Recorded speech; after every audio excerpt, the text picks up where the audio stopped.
Wattle വരുന്ന 3 type rates ആണ് നമ്മളിന്ന് പഠിക്കാനായിട്ട് പോകുന്നത്. സ്റ്റാൻഡേർഡ് റേറ്റ്, അതേപോലെ തന്നെ സീറോ റേറ്റഡ്, എക്സംപ്റ്റഡ് സപ്ലൈ. അപ്പോൾ ഇതെന്താണ് എന്ന് നോക്കാം. അപ്പോൾ സ്റ്റാൻഡേർഡ് റേറ്റ് എന്ന് പറയുമ്പോൾ നമുക്കറിയാവുന്നതുപോലെ തന്നെ എത്ര ശതമാനമായിരിക്കും അവിടുത്തെ വാറ്റ് എന്ന് പറയുന്നത്? 5% സ്റ്റാൻഡേർഡ് റേറ്റിൻ്റെ വാറ്റിൻ്റെ പെർസെൻറ്റേജ് എന്ന് പറയുന്നത്. അപ്പോൾ സീറോ റേറ്റഡ് എന്ന് പറഞ്ഞാൽ നമുക്ക് ആ ഒരു പേരിൽ നിന്നും തന്നെ എടുക്കാം. എന്ത്?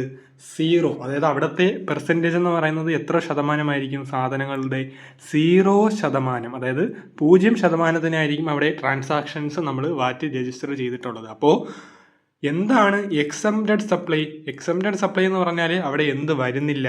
ടാക്സ് വരുന്നില്ല. ടാക്സിൽ നിന്നും എന്ത് ചെയ്തിട്ടുണ്ട്? ഒഴിവാക്കിയിട്ടുണ്ട്.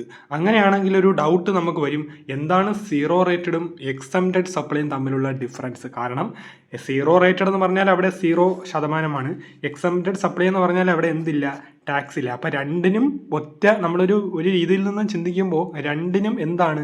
ടാക്സ് വരുന്നില്ല. അപ്പോൾ ഡിഫറൻസ് എന്ന് പറഞ്ഞാൽ സീറോ റേറ്റഡ് സപ്ലൈ ആവുമ്പോൾ അവിടെ ടാക്സിൻ്റെ റൂൾസ് എന്ത് ചെയ്യുന്നുണ്ട്? അപ്ലൈ ചെയ്യുന്നുണ്ട്. ടാക്സിൻ്റെ റൂൾസ് എങ്ങനെയാണോ വരുന്നത്, സാധാരണ രീതിയിൽ ചെയ്യുന്ന കാര്യങ്ങൾ എന്താണോ അതേപോലെ തന്നെ ഗവൺമെൻറ്റിന് എല്ലാം സബ്മിറ്റ് ചെയ്ത് അങ്ങനത്തെ രീതിയിലായിരിക്കും നമ്മൾ അവിടെ കാര്യങ്ങളൊക്കെ ചെയ്യുന്നത്. എന്നാൽ എക്സംപ്റ്റഡ് സപ്ലൈ എന്ന് പറഞ്ഞാൽ അവിടെ എന്ത് വരുന്നില്ല? പൂർണ്ണമായിട്ടും ടാക്സിൽ നിന്നും എന്ത് ചെയ്തിട്ടുണ്ട്? ഒഴിവാക്കിയിട്ടുണ്ട്.